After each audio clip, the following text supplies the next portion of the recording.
I'm Kim Jacobs, the Balance Doctor. Thank you so much for tuning in to this episode of The Kim Jacobs Show. Be sure to subscribe to The Kim Jacobs Show right on YouTube. Turn on your notification bell to all so you never miss a beat. And guess what? Every time you watch, you're going to receive a real relevant and relatable guest that's going to share with you a piece of the puzzle on this journey called life that will help you be able to manage just a little bit smoother. At the end of the day, the Kim Jacobs Show goal is to be able to provide balance to the world, one household at a time. Kim Jacobs Show. You're watching Kim Jacobs Show.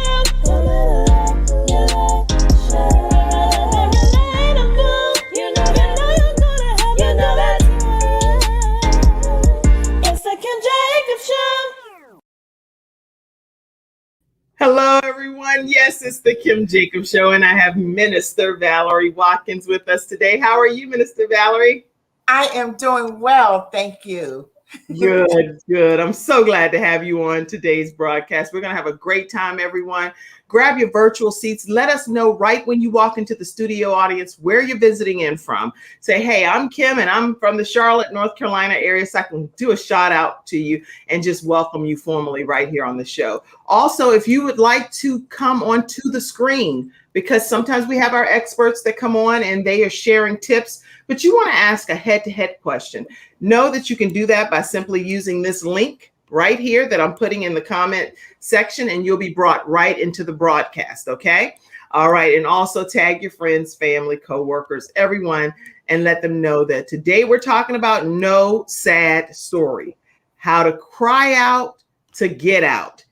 We're going to learn some good information today, everyone. Okay, so let me introduce Valerie Lawson Watkins. She's the CEO of No Sad Story Ministry, LLC, which is a nonprofit 501c3 organization that serves those of infected, and affected with HIV/AIDS.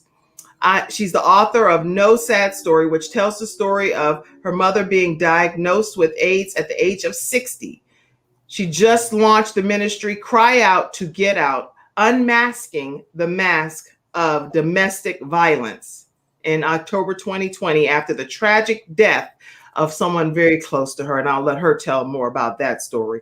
So she is going to tell us a lot more about her journey, her family's journey. And we just want to welcome you right now, Minister Valerie, to the Kim Jacobs Show. Thank you so much. Thank you so much, Kim, for inviting me here. And I love to share my story because I believe my story, I didn't go through these tragic situations for naught. I believe they're to share the story and to enrich and to give hope to those that are experiencing the same situations that I've gone through. Wow. I'm so glad that you're here. And as you prepare to take us on this journey, it's kind of like in life, you have to determine which part of your story. I was being interviewed on another show yesterday, and I was like, okay, which part of my story am I going to talk about on this platform? Yes, because there's so many different pieces to all of us as women and men that we go through this thing called life. So where do you want to take us back to, and which part of your story do you want to begin with? Okay.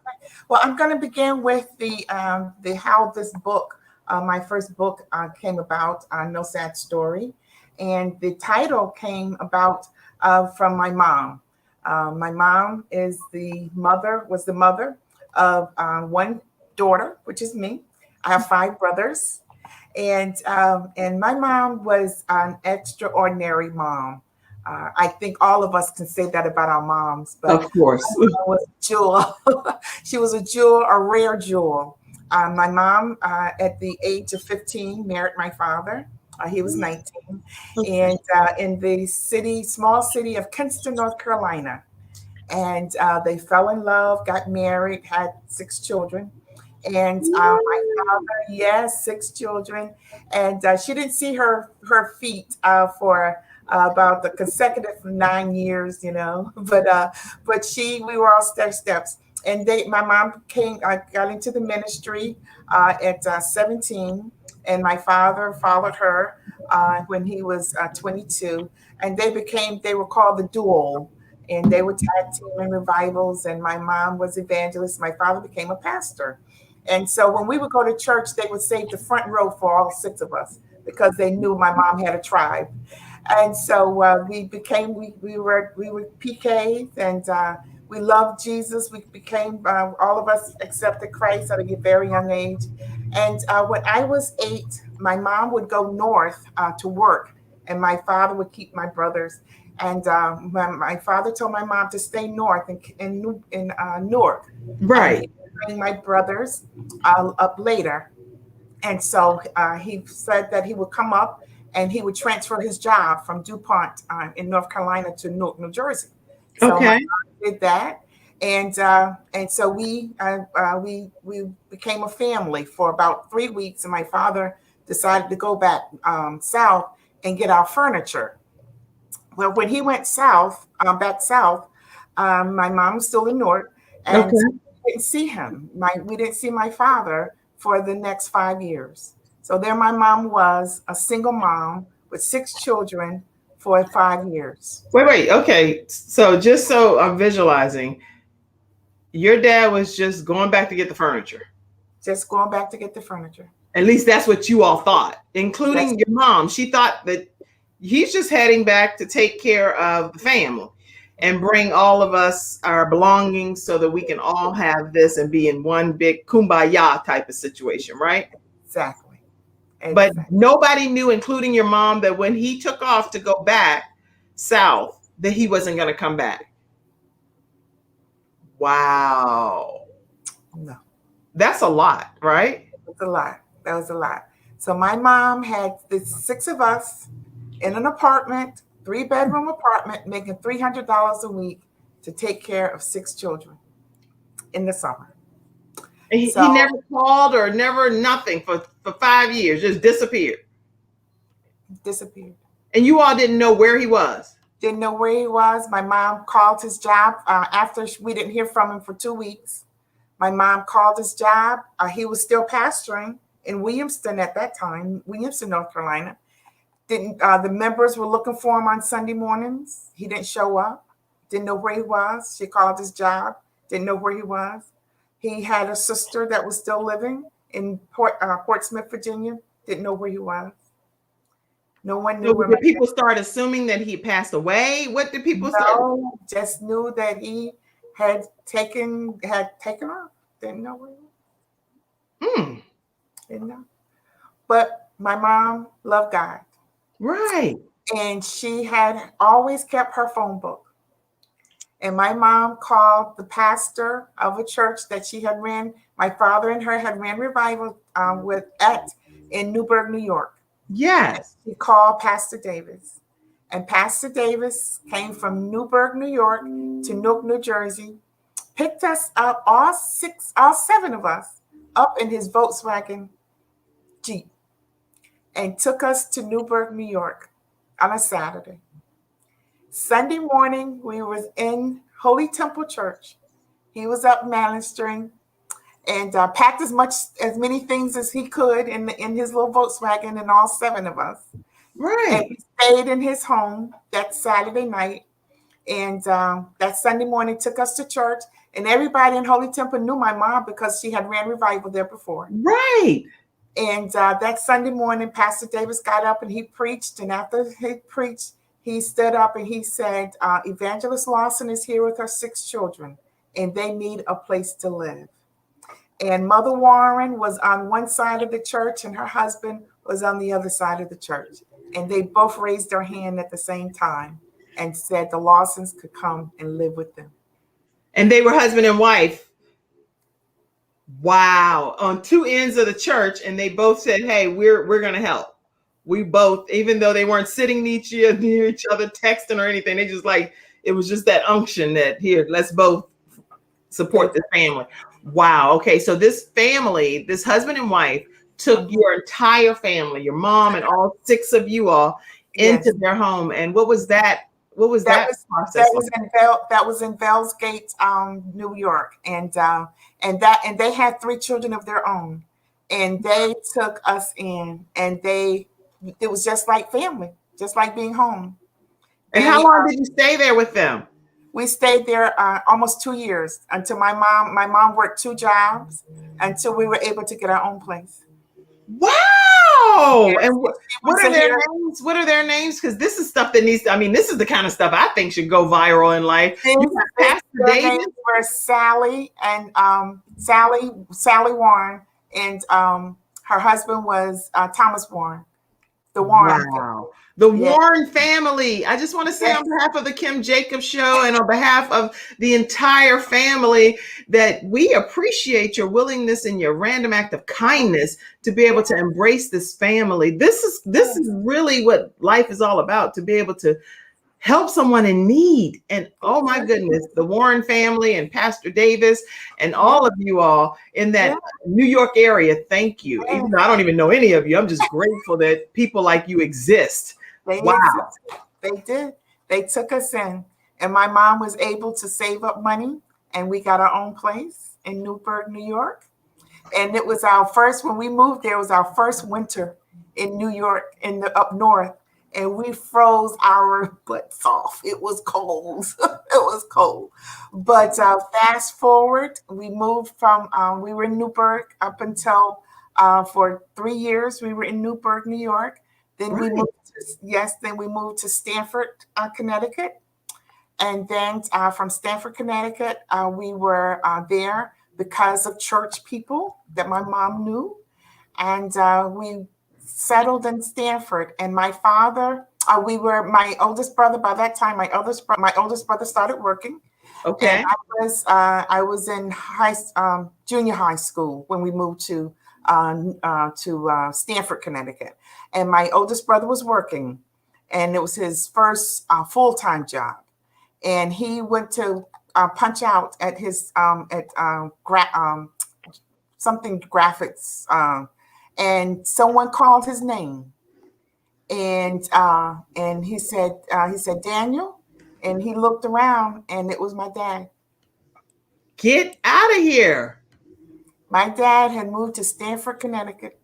And he just out of it. Okay, this is really, you talking about no sad story. This is like a whole Lifetime movie, everything. I mean, this is everything. Netflix original, something. This is something big. Now, when this happens, y'all can thank the Kim Jacobs Show that y'all got wind of this story, because this is amazing.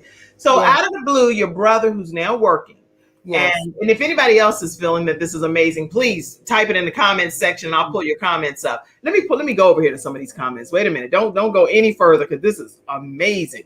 This is amazing. And I know I'm missing some comments over here, just listening to the story myself. Okay, let's see. Wait. Emma said, hi, I'm Emma Neely in Rock Hill, South Carolina. And welcome, Emma. Patsy Mason says, hi, Kim. I'm from Georgia. A big shout out to Minister Valerie. So glad to have all of you all here today in the studio audience, and your views and your thoughts and comments make a difference here. Ernestine Long, all the way from Rock Hill, South Carolina. Ernetta said, good morning. Good morning. Renee Carter says, hey, Renee Hill Carter is watching. Ernetta says, wow, look at God. Ernetta said, yes, it's a Lifetime movie. Powerful movie. Yes, amazing is what one of the Facebook users says. And good morning. Good morning to all of you that's in the studio audience. Wow. Okay, now your brother is just going about his day. Nobody's expecting to hear anything else from your dad at this point, because nobody can find him. He's not being accountable, and he's not showing up, right, in any way, shape, or form. No. And he's just at work, and someone says, hey, and it's your dad. Okay, take a break, because I have to take a quick commercial break, and we're going to come right back and hear more from Minister Valerie Watkins. Oh my goodness. Let me just take you right over to wow. Is anybody else blown away by this? Okay, let's learn more about Lamb Funeral Home. That's one of today's episode sponsors here on the Kim Jacobs Show. We like to take the opportunity to let you learn more about them now. Lamb Funeral Services, they're in the Concord, North Carolina area. Their phone number is 704-782-3011. Their family is eager to serve yours. Their motto is our family serving yours. A funeral home with a truly caring atmosphere. They are pressure-free consultations, Military and first responders get special discounts, and they're nationally certified in all 50 states. So no matter where you're viewing this program in today, you're officially able to reach out to Lamb Funeral Home. This is their distinguished staff, and some of the services that they offer things such as telling you what to expect and dealing with immediate need things, as well as funeral pre-planning. And so you can definitely know that they take loss very seriously, and they offer a caring atmosphere. So reach out to Lamb Funeral Home at 704-782-3011 and let them know that the Kim Jacobs Show sent you their way. All right, we're here talking with Minister Valerie Watkins. Tell us what happened when your brother saw your dad. Well, my father followed my brother home to where we were living at the time, and he comes in the house. My mom wasn't home from work yet; she was doing domestic engineering job at the time. And when he came in the door, we were all home from school, and we walked in and saw him, and we could not believe that he was there. And by the time my mom got home, she looked at him, and he was not the same person that left us when we were in Newark, New Jersey. In what ways was he different from your perspective? Because he had a different lifestyle. He had started drinking, smoking, had lost weight.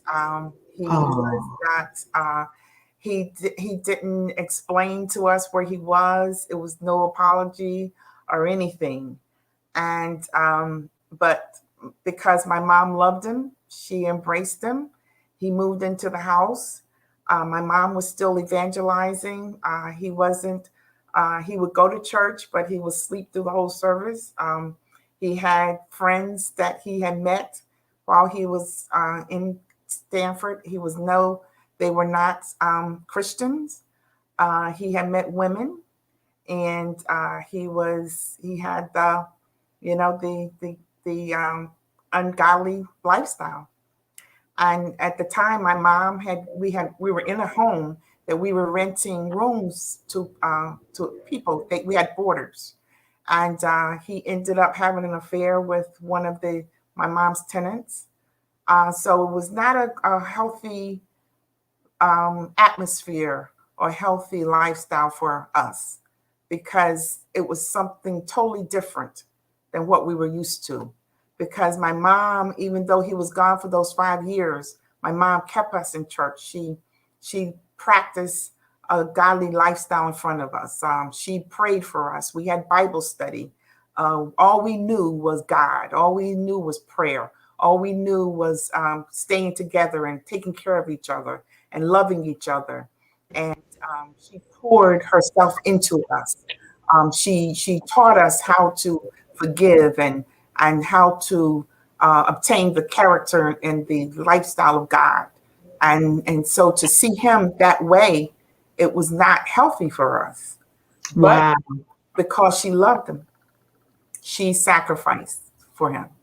And so we moved from the house that we were in because he was not contributing. And we ended up moving to another home. She ended up putting him out, bringing him back, putting him out, bringing him back.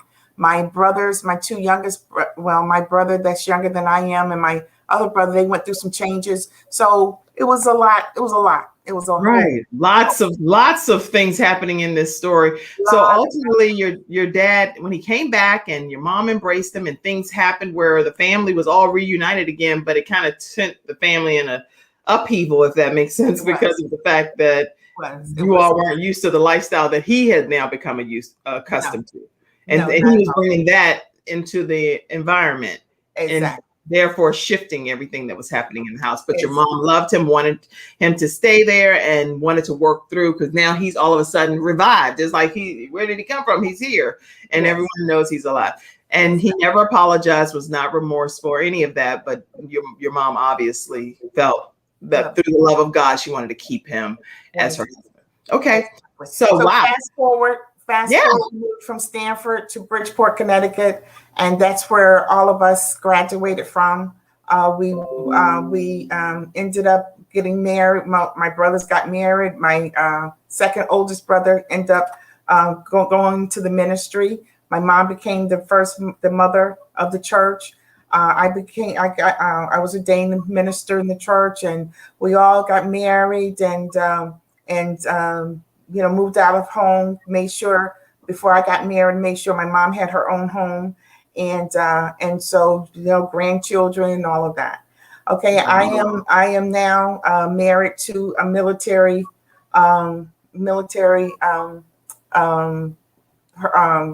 he was a MM3 in the military, my ex-husband. And so we get a call one Sunday morning from my mom. And my mom tells us that the doctor wants to see, at this time, my mom finally separated from my father. Okay. And they're separated for 10 years when she gets her own home. I made sure she had her own home. So they separated when I moved her into her own home. She told me he had to go. And by this time, he is just way out there. I mean, just a functional alcoholic. And Wow. And so one Sunday morning, I'm getting dressed for church because my ex is stationed an hour and a half from where my mom lived. And so she calls me up and she says, Valerie, all of us need to meet the doctor in Bridgeport for your dad. Your dad's in the hospital. He has shingles. And so she calls all of my brothers and all of us meet at the hospital. And the doctor tells us my father has full-blown AIDS. And so they gave him 3 months to live. Get out of here. And so this is in 92.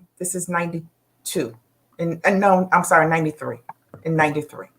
So and so we when I would go back and forth to Bridgeport, I would always go see him. I mean, I saw him ailing, but didn't know exactly what it was. So he went in for shingles. Okay. But at this point in the hospital, he is about 60 pounds, 65 pounds, maybe. He's going blind. And so in 92, remember, AIDS had just got its name. And this is when the multiple deaths and, it was considered an epidemic, which is still is. And mostly it was a gay disease. Right. Classified as a gay disease. And this is when the first Black had died.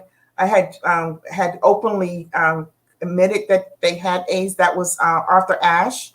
Right. And he got it through transfusion. And so we didn't know much about it. Of course, right. We heard the word AIDS, we were just flabbergasted. Okay, Dad got AIDS. How did he get it? So my father never communicated with us. He didn't have a language for us. He didn't, sit down and talk to us. He left us, in his mind, we were still kids. He never looked at us as adults. So, so my father left the hospital, and my mom loved this man. She still loved him. So my mom made sure that he was taken care of, got to his doctor's appointments and everything. Wow. A few months later, my mom ended up having to run revival in Las Vegas. Okay. And my mom, she and I would talk every single day. There was not a day went by that my mom and I didn't talk. We were ace boon coons. That was my best friend. She was my mentor. She was my rock. That was my shadow. I love that lady. And she was in Las Vegas. She calls me up and she's hoarse and she has a cold. And I said to her, Ma, what's going on? She says, I think it's because of change of weather. And I said, well, when you get back to Connecticut, I said, I'm going to take you to the doctor to see what's going on. Wait, because I think I gotta take a commercial break. But I want to come back and we're going to hear what that cold really was when we come back after this commercial break. And I don't even know your story, so it's not like I'm faking you guys out. I have no idea what Valerie Watkins' story is until I'm hearing it with you guys right now. But I just think that this story is going to take some additional turns. So let's just take a quick commercial break, hear more from our episode sponsors, Be Snow Legal Group, and we'll come back right after that. I'm attorney Kenneth D. Snow, and at the Snow Legal Group, justice is our job. For more than 20 years, Attorney Snow has been fighting for justice and winning cases in the Carolinas by providing aggressive representation in criminal defense, domestic violence, family law, serious injury, and wrongful death. If you've been injured or lost a loved one in an accident, including tractor trailer or rideshare, you need the Snow Legal Group by your side, fighting for justice and fighting for you. Visit snowlegal.com. Call 704-358-0026 for a free virtual consultation. Located at 6827 Fairview Road, Suite D in South Park. Wow, we're back with Valerie Watkins, who's telling us her story, which is no sad story, and we're going to learn why she's considering it no sad story, regardless of all of the tragedies that she's encountered and the circumstances she's experienced.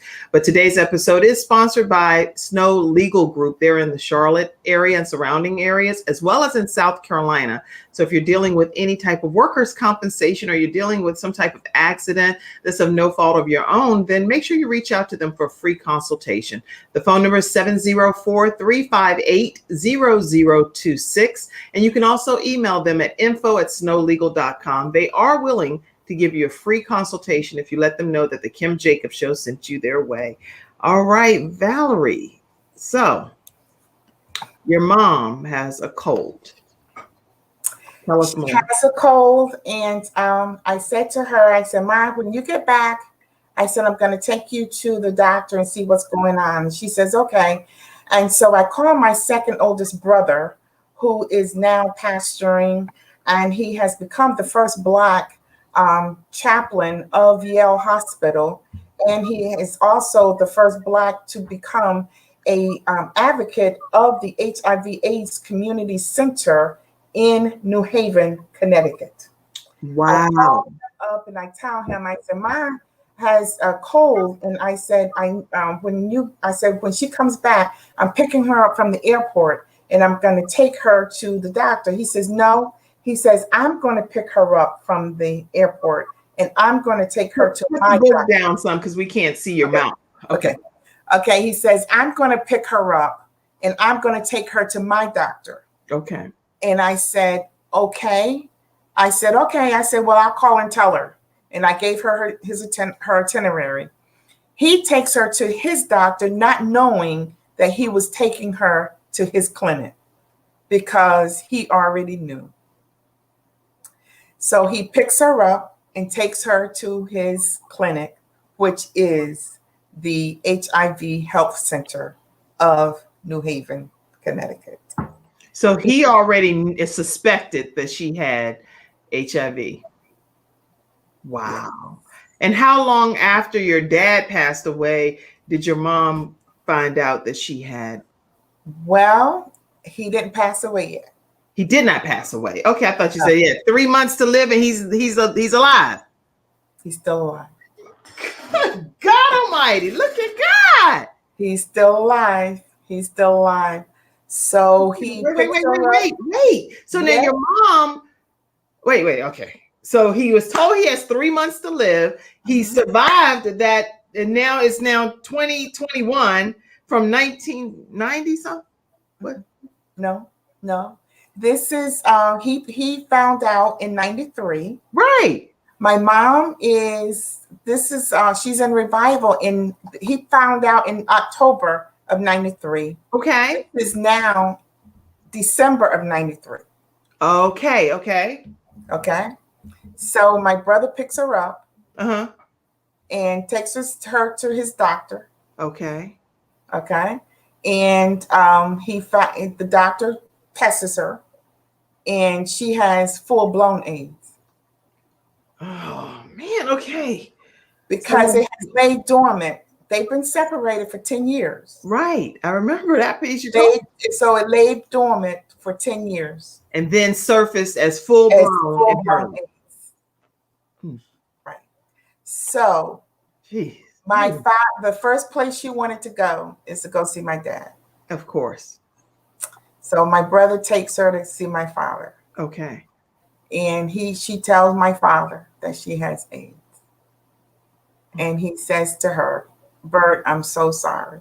I'm so sorry. And that's the first time she hears him say he's sorry. So from January of 94 to I'm writing this right now. January 1994 to when? to December of 94, my mom takes care of my dad. Okay, because he's still deteriorating. And with living with, and at this point, there's no cure or anything that can stop it from taking its full course. No, Okay. no. And So- the doctors and everyone is surprised that he's living that long. Of course, because they gave him 3 months to live. Yeah. So she's taking care of him all throughout 1994. And what happens? And so my father passes December of 94. Oh my God. And so during this time, my mom is still ministering, even with the stigma. We don't tell anyone that has AIDS, but she's losing the weight. She can't keep anything on her stomach. She's still trying to embrace people. She's still loving people. She's still trying to minister. She's still visiting her grands, and she's still, washing her hands, and she's still being very cautious. Of course, my ex doesn't want her to come to the house, and I told him, as long as she's my mom, she's gonna come here as long as she lives. As long as she's got because that's a whole different, that's one. Oh my goodness. Stop for a second. Because what I'm understanding is you want to embrace your mom because, and maybe your siblings want to embrace your mom, but you all have other aspects of your lives at this point. And those extended family members know that your mom has full-blown AIDS and they have their own stigmas and stereotypes associated with that. The ministry and other people in the community don't know, but your internal family members know. And they want no parts of it, some of them, correct? Exactly. Wow. Okay. How do you deal with that? Well, as long as I was living there, she came. Okay. And he's your ex, right? Yes. Okay. I don't want to tie the two together, but he's the ex now, right? He's the ex now. Yes. Not that that's a joke or anything, but it's just I understand. Yes, but he's the ex now. He wasn't there, but he was there. But that's the way it was. And I believe that the people that she ministered to and that she gave her life to and her time to, right, because of the stigma, they did not want anything to do with her. And I think that hurt her more. And the title of the book came from my mom being in and out of the hospital. But what she did, she would take her IV stand and would have her oil in her pocket of her gown. And she would walk around that hospital and still pray for people and still give time, and she would walk her down the hall, and if she saw that people wasn't having visitors, she would go in and sit with them and pray with them. And I would be calling her on the phone because remember, I lived an hour away from her. Right. And here she's out ministering to other people. And she's out of her room, and I'm trying to figure out where in the world is she? Right. And I would call her on her phone finally, and in the afternoon or evening. And I would say, Mom, where are you? How are you doing? And she would always say, no sad story. Oh my gosh. And that's what she did. As she went in and out of the hospital, that's what she would do and say, no sad story. And oh my goodness. My mom did that and ministered until 1996, December 1996. So they both passed December, 2 years apart. Wow. And just so happened, it's just ironic, World AIDS Day is December 1st. Wow. Wow. So ironic. That is very ironic. And especially given the years 1994 and 1996 and why that particular month, you never know. God allows whatever things to happen for the reason. And now in World AIDS Month, World AIDS Day, you get a chance to highlight and educate people about no sad story. I do. I do. That's awesome. That It is is awesome. It That is is awesome. awesome. It is awesome. Ernestine, So that's why. Mhm. oh, you go. No, you go. And that's why I count this ministry as we minister and as we serve the HIV/AIDS community. I can identify with not the illness. I can identify with the stigma That's and right. the rejection and the abandonment and those feelings because I walked through it with my mom. And Wow, the and they're people two that totally different things, but the thing is, they like you said, they have parallel stories in a way from based on some of the things and the external factors that exactly. happen in those situations. Wow. Exactly. And now the statistics are older people, which you don't associate AIDS, HIV with, are infected because now a divorce is high rated now, and so older women and men are getting divorced, and so the dating scene has increased, and so you don't think that the person that you are sexually active with may not be infected, but they may be, and so that's why testing is so important now. Right. Well, when you're a mom anyway, you get tested at each pregnancy. At least I did, over every single pregnancy. But I wonder when you are when you're older, like you say, and you're out of the phase of having children and different things, and you're on the dating scene, you don't know the world. You don't know. You don't know. That's a lot. That's a whole lot to process. And then people aren't abstaining in this day and time and keeping themselves until marriage or anything. And Exactly. especially when you're older and grown, people sometimes, and I'm only speaking just in general from just Exactly. generic people that I know, but they like, oh, that's what I want. That's what I'm going to do. And Exactly. and Exactly. then, what? Everybody doing what they want to do. It's like, this is too much. Exactly. Everybody. And then you don't get tested just by going to your physicals. You have to ask for it now. I think it should be mandatory. I think it should go along with your. I think it should go along with your monthly or your physical, your annual exam. Yes, right. I agree.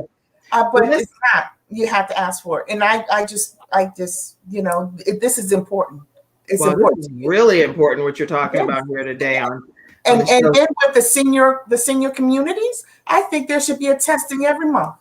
I really do, because now the men, the older men, they don't think that they are infected, and like I say, it can lay dormant. For 10 years, it lay dormant with your mom. Exactly. And here, I didn't even know this was really what when we were preparing for the show today, we were thinking more from abuse and domestic violence, because I know that was a part of your story too, and we'll talk more about that. But to hear about the HIV/AIDS component was extremely important to be told today as well. And Ernestine, one of our guests that's in the studio audience, she said, did you and your mom have to get counseling to help them get through the whole thing, everything that they were experiencing with finding out about your dad having AIDS? It wasn't suggested during that time. It was not. No, we did not. We should have. Wow. Felinda Farley, who referred you to the Kim Jacobs Show, and thank you so much, Felinda, for the great referral. Valerie Watkins is amazing. And Felinda, we know you're amazing as well. Yes, she raised is. a mighty army of children and married for 40 years. Okay, Valerie Watkins is amazing. She says, I've enjoyed getting to know her and her story. No Sad Story is a must read. And then Ernetta Caldwell says, amazing story. Thank you so much for sharing, Minister Valerie. How do people get a copy of No Sad Story? They can go on my website. The website is mine, nssm.org, and they can order it there. And they can, and I will actually autograph it and send it to them. Wow. Listen, everyone, make sure you get your copy of No Sad Story. It's right at nssm.org. Make sure that you go and grab your copy. And I can tell you it's going to be something that you'll need your tissue and your cloth for, because even though they're saying it's no sad story, we know that there was a lot of tragedy inside of what transpired with her mom and her journey, with her dad coming back and resurfacing, for those that are just tuning in, resurfacing after 5 years of just saying, hey, I'm just going to go pack the family house up and I'll be right back, and never came back for 5 years. So if you missed any aspect of this episode, be sure to go back and watch the episode in its entirety. Let's see. Renee Carter said, get this amazing story from this amazing woman, my friend Valerie. No Sad Story can be purchased at myNSSM.org. For all of the podcast listeners, it's my N as in Nancy, SSM as in Mary.org. All right. So we're going to take another commercial break, and then I want you to talk about the domestic violence component and how you are working to unmask that. Okay? Okay, will do. All right, everyone. Today's episode is also sponsored by SILVERSHIELD Security. Now, if you have not experienced SILVERSHIELD Security, you're missing out on something wonderful, because they have state-of-the-art equipment and wonderful customer service. I personally have SILVERSHIELD Security, so when you reach out to them, let them know that the Kim Jacobs Show sent you their way. Let's learn more about SILVERSHIELD Security now. It's not just another day. It's a brand new day, full of all the fun, love, and laughter you and your family create. SILVERSHIELD Security understands feeling at home means feeling safe and happy. No credit checks, no contracts. We offer payment arrangements, and we'll even give you a free door camera. Find out how we can brighten your day even more at silvershield-security.com. SILVERSHIELD Security. All right, everyone, we're back talking with Minister Valerie Watkins. Let me also reiterate that SILVERSHIELD Security can be reached at 704-440-4688 and is silvershield-security.com. Again, silvershield-security.com. Let them know that the Kim Jacobs Show sent you. Okay, Valerie, let's talk some. I disagree. It is some sad stuff happening in this journey called life. But why do you believe that you've been selected for some of these tragic circumstances and things that have happened to you? And I do believe that there are no mistakes and that God is in control of everything, and whatever he allows, he knows it's already going to be allowed. So why do you think it's been happening in your journey? Oh, you made me unmute you because it was an echo. There you go. Okay, because when there's a calling and purpose on your life, you have to experience things, and which fortifies you for the journey. And unless there's an experience, unless there's a test, there's no testimony. And so, and everything that God brings you to, he brings you through it. And That's so right. These testimonies are that for those life experiences are going to be for a testimony. April the 8th of last year, let me go back a little bit.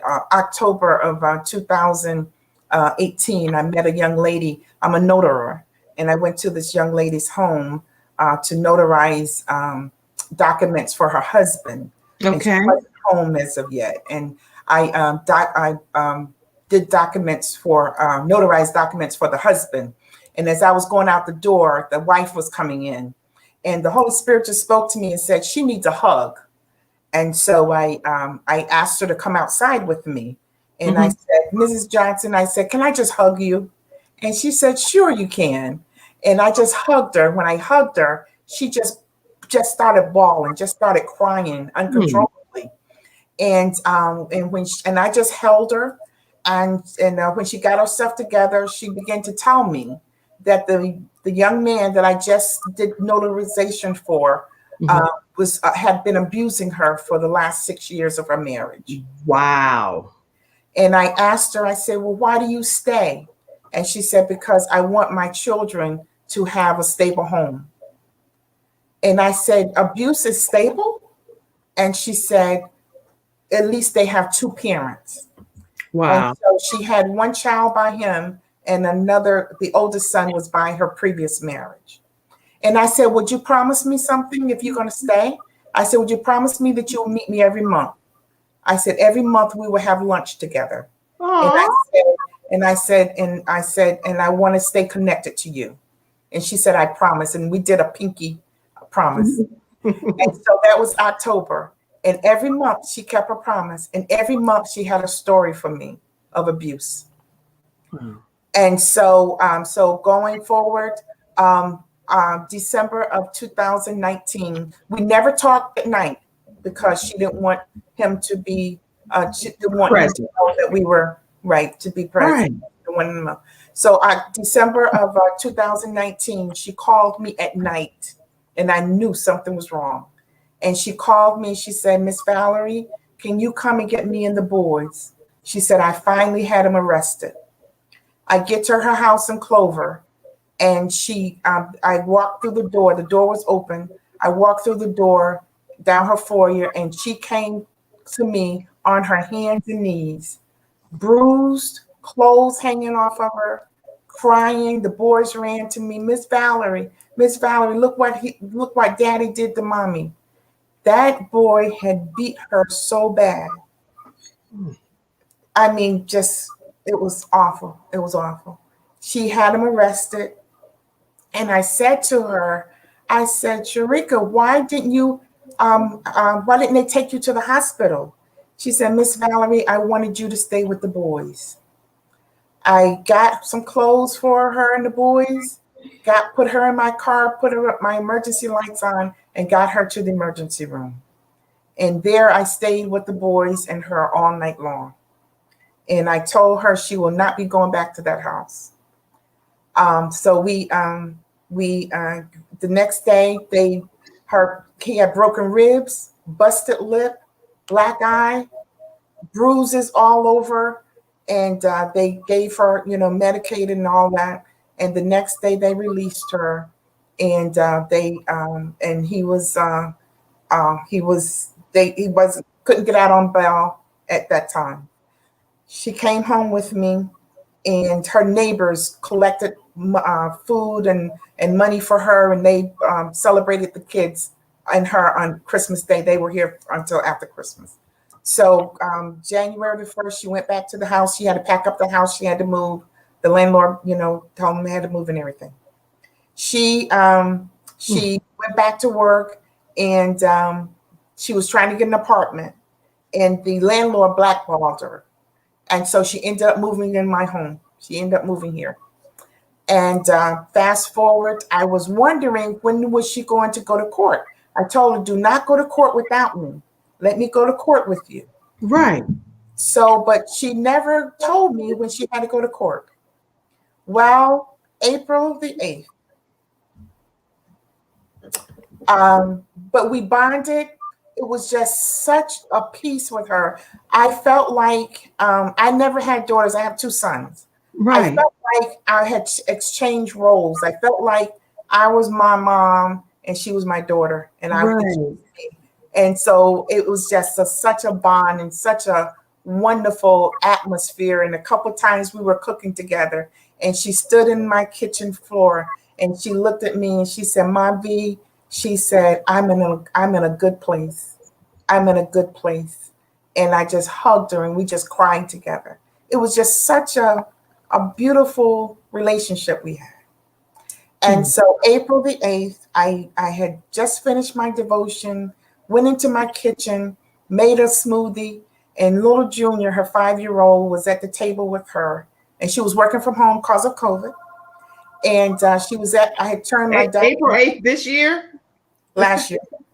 Last year. 2020. Okay, April 8th, 2020. 2020.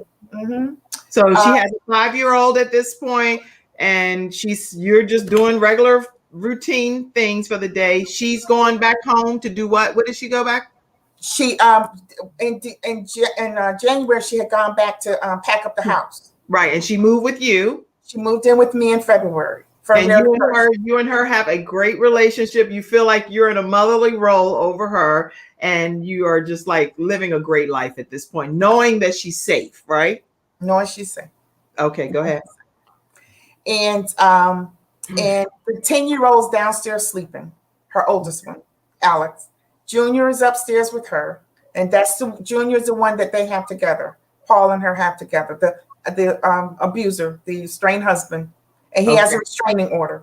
And he has a restraining order. And on top of that, now again, this story is based on the story that Minister Valerie Watkins is sharing here on the Kim Jacobs Show.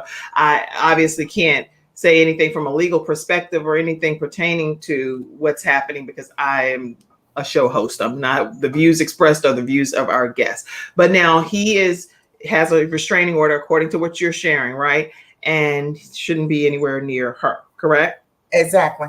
Okay. Exactly. Okay. Wait. Right after this commercial break, because I have a few commercial breaks here I got to take, and we're going to come back and hear more of what happened on April 8th, 2020, as Minister Valerie Watkins tells us no sad story right here on the Kim Jacobs Show. Wow. Okay, listen, today's episode is also sponsored by Hunter Everidge Law Firm. Now, if you're dealing with Social Security disability, or you're dealing with workers' compensation, or accident or death of a family member that's of no fault of their own, definitely reach out to hunter-everidge.com and let's learn more about Hunter Everidge Law Firm now. They're in the Charlotte area and they are also in the Richmond, Virginia area. So when you learn more, tell them that the Kim Jacobs Show sent you their way. When someone has lost a loved one, they want to know what exactly happened. They want to know, is the other person going to be held responsible? And they want closure. At Hunter & Everidge, we help clients that have lost a loved one move on, and to do that with dignity and respect that they deserve.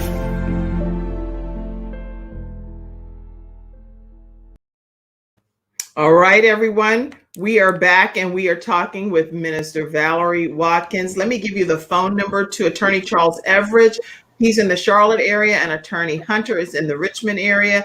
They focus on injury and disability as attorneys, and the phone number is 704-377-9157. 704-377-9157. All right, so Minister Valerie, tell us what happened on April 8th, 2020. Okay, Sharika is, I get up and I have my devotion, and I'm in the kitchen and I'm making a smoothie. And my husband is has gone away for training. He's training for a part-time job. And usually at that time in the morning, about 9:45, he would be in the kitchen fixing his breakfast, because I don't do breakfast in the morning. Right. He usually do the breakfast. So I'm fixing a smoothie, and Junior says to his mom, he said, "Mom, can I have some of my V's smoothie?" She said, "You ask her." And so I said, "Junior, sure, you can have some of my smoothie." So I give him some of my smoothie. I take his smoothie to him, and I walk in my office, and I put my smoothie down right where I'm sitting now, and I put my smoothie down, and all of a sudden, she and Sharika and I and Junior, we heard this loud noise, and I jump up from my seat and I walk to the front to the doorway of my office, and she jumps up and she grabs Junior, and she backs up to the corner, and she and I see this young man walk into my home, into this door, to our side door, with a gun in his hand, stretched in his hand. Oh my gosh, I cannot predict you're going to say this. This is crazy. And it is her husband. He has shot my side door open and busted my door open and proceeds to walk towards her with the gun pointed at her. And he tells her, "You playing games with me? You playing games with me? This is what you get when you play games with me." He's got the gun pointed to her and to Junior, and he turns his head and looks at me, and I shoot down my hallway into my bathroom, into my master bath. I lock my bathroom door that adjacents my master bedroom, and lock my master bedroom door, and get my home phone and hides in my closet, and calls 911 as I proceed to hear the gunshots. Oh, wait. He starts shooting people and okay. Oh, what in the world? Yes. And he shoots and kills his wife, Oh my 5-year-old son. And then he shoots and kills himself in my 40s. Oh my gosh! Oh my god! Yes, he did. And thank God he Wow!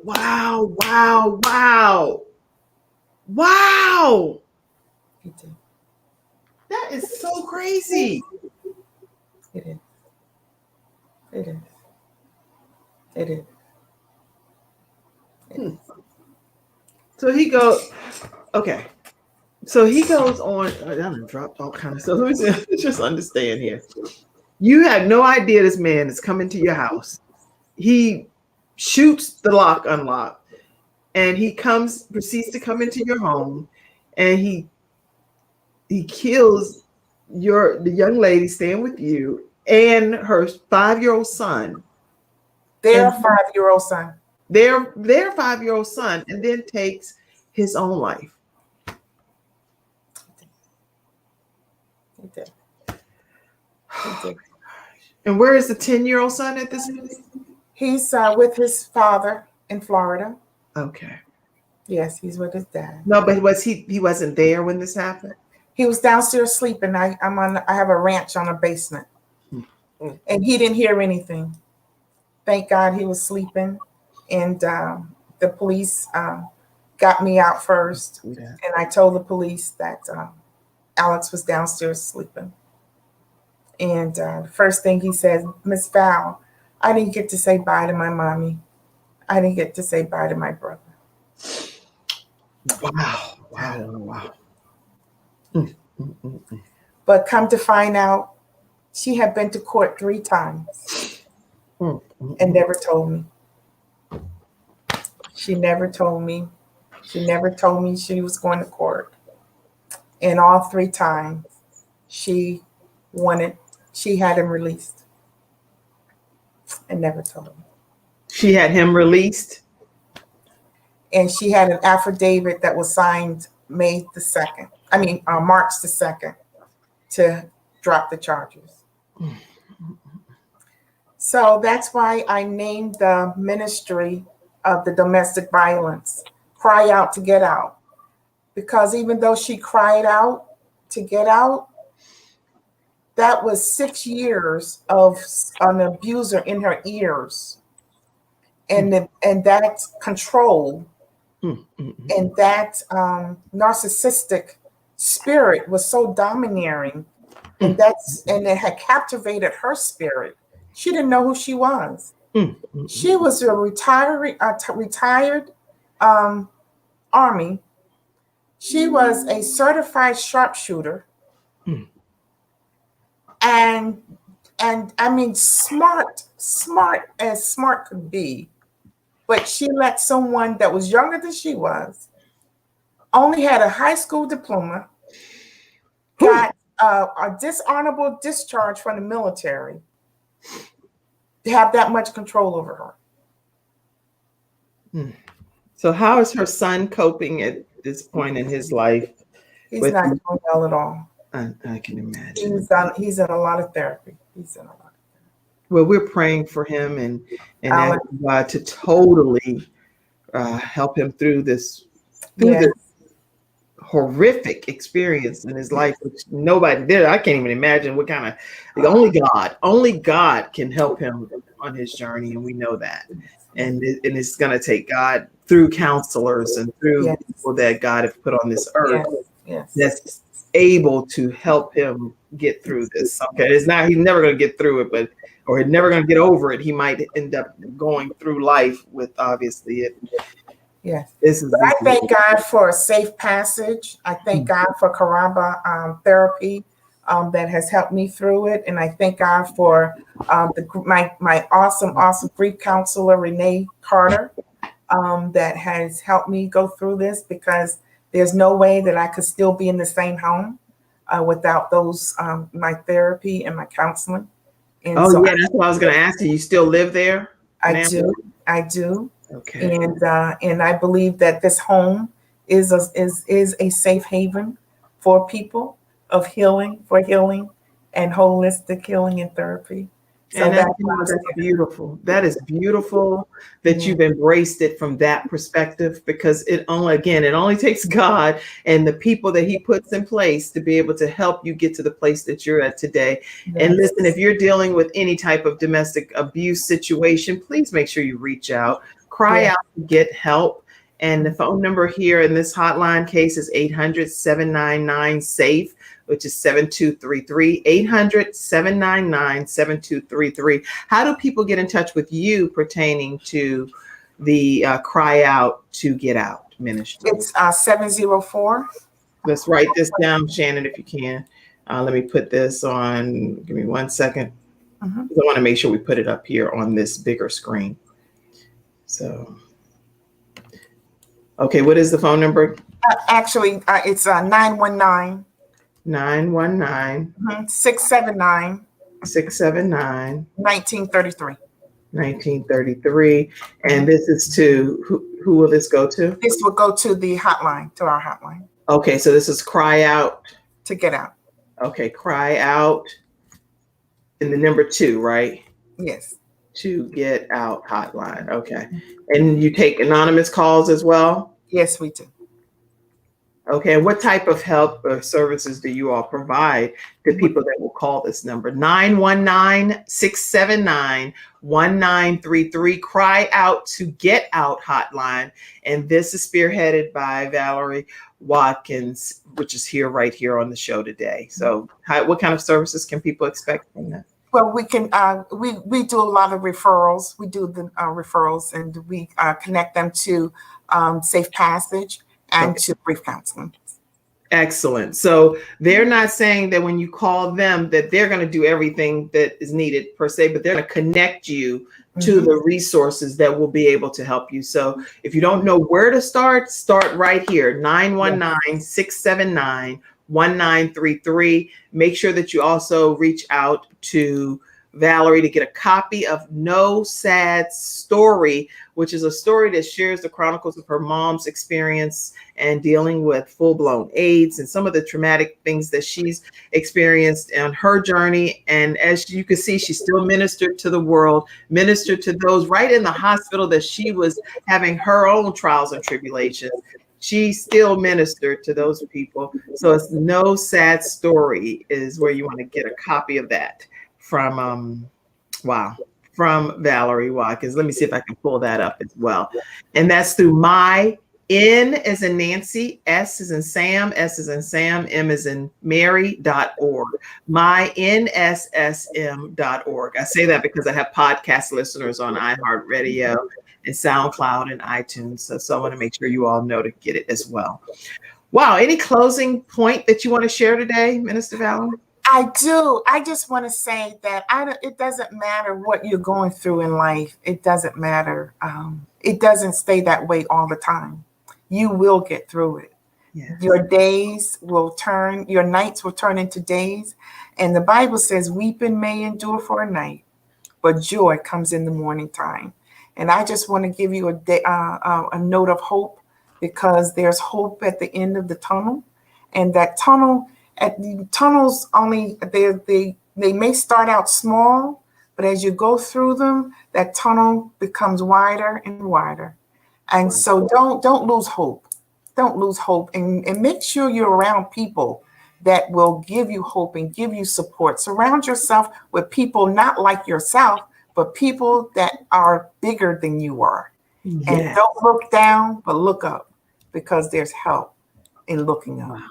I appreciate your time today. Thank you for joining me. Thank you, my board of directors. A lot of you were on the call on the line today, and I appreciate you so much for joining us. I love you. I appreciate you, and thank you so much, Kim Jacobs, for having me here today. And I pray that something was said and something was done to bring you hope and bring you light. Thank Oh, you can't imagine how much was done to bring all of us hope and light through everything that you shared today. Make sure you all, I put it in the comment sections, make sure that you know to reach out to Valerie if you have any domestic violence issues that you are experiencing or know of someone that's experiencing and want to report it anonymously. 919-679-1933. Cry Out to Get Out hotline, and make sure you reach out to them. And if you are interested in supporting the Kim Jacobs Show in any way, shape, or form, we provide you with ways to do that. It scrolls constantly at the end of the broadcast right below. And that's the only way that we can keep these programs going. The original content that's being shared here on the Kim Jacobs Show is because of online contributors like yourself. So here are various ways that you can support the show to allow us to continue to bring balance to the world, one household at a time. Now, I cannot close out today without giving a quick shout out to my son, who is my husband and I. We have five children, but today we have our son Frank Jacobs Jr. celebrating his 24th birthday. I'm so excited for him today, and wanted to just give you all an opportunity to celebrate with us. Birthday. He's an entrepreneur. And this is, anytime you see him, you're going to see him with a book in his hand. He's always reading. He has been an avid reader since he was a child. Actually, he was in a reading contest when he was a young child, and he lost that contest because it was a young man that was named Pradeep. Pradeep was in the line at the library, and it was the last copy of the book. And that book was going to determine who was going to be the accelerated reader contest winner. And Frankie was in line behind Pradeep. And Pradeep turned around and said, "Frankie, are you looking for this?" And it was the book that Frankie needed to win the accelerated reader contest. Well, since that time, Frankie has won every year after that. And he has been an avid reader, and which has made him just a phenomenal leader overall. And he's always strategizing and sharing ideas and coming up with e-commerce ideas. He invested $100 in a business when he was like 18 years old and flipped the business and earned over six figures with that business. So he's just an entrepreneur and always looking to do something new and creative and out of the box and innovative. So happy birthday to our son, Frank Jr. We celebrate him today. And I also want to say quickly that today is also my daughter's godmother's birthday, which is Evangelist Claire Walton, and she is always so supportive of everything that we do. She's the one that's the prophetess that shared with us that we were having a girl after we had four boys, and I didn't believe her, actually. I said, Mother Walton, there's no way we're having a girl. We have four boys. And I, being a pastor's wife at that time, in front of the whole congregation, she announced it. She was like, "If I be a woman of God, and I know that I am, the spirit of Deborah is growing in the womb of Kim Jacobs." I was like, "Oh, come on, don't say that out to everybody." But guess what? I now have Jayla Jacobs, and she definitely has the spirit of Deborah. So happy birthday to prophetess evangelist Clara Walton today as well. All right, everybody. Tomorrow, tune in. We have an incredible show lined up for you. We have authors from a new book that's called Rise Up, Women Who Are Building a Legacy. They're going to be right here on the Kim Jacobs Show. Dr. Nefertina Serrano, and several of her authors are going to be right here on the Kim Jacobs Show tomorrow at 11 o'clock a.m. Eastern Standard Time. Thank you, Minister Valerie Watkins. You are a ray of light and hope, and kept a smile throughout all of this that you shared with us today. You give us hope through God using you the way he's doing. Thank you. So continue to be you and continue to share no sad story. Thank you all so much for tuning in today to the Kim Jacobs Show. Let's see, it was so many comments. Okay, happy birthday, Frankie. I didn't want to leave out any of the comments. Somebody said Jesus. And I see you, Vicky, putting that number 919-679-1933. And you said, Ornetta, that this is so heavy. Yes, this was some heavy content. Heavy content, amazing story. Thank you so much for sharing. And everyone, please get this book, No Sad Story, from Renee Carter's amazing friend, Valerie Watkins. Okay, Arnetta said, amen, amen. I hope I didn't leave anybody's comments out. All right, yes, happy birthday, Mother Walton. Enjoy your day. Celebrate well in the name of Jesus. All right, everybody, that's today's episode. We will see you tomorrow at 11 o'clock a.m. Eastern Standard Time. I hate to close out because it's like I know there's so much more to your story. Okay, gotta go. I'll just come back again. That's all. Yes. Continue. Come back anytime. All right. Okay. Thank you so much. I appreciate Thank you for being my guest today. God bless you. God bless you too, Kim. You're doing an awesome job, and we will be back, and we continue to pray for you, and you will get a seed from No Sad Story to continue this awesome program. Oh, thank you so much. And God bless you, and have a great day. God bless you all. Bye-bye. God bless you.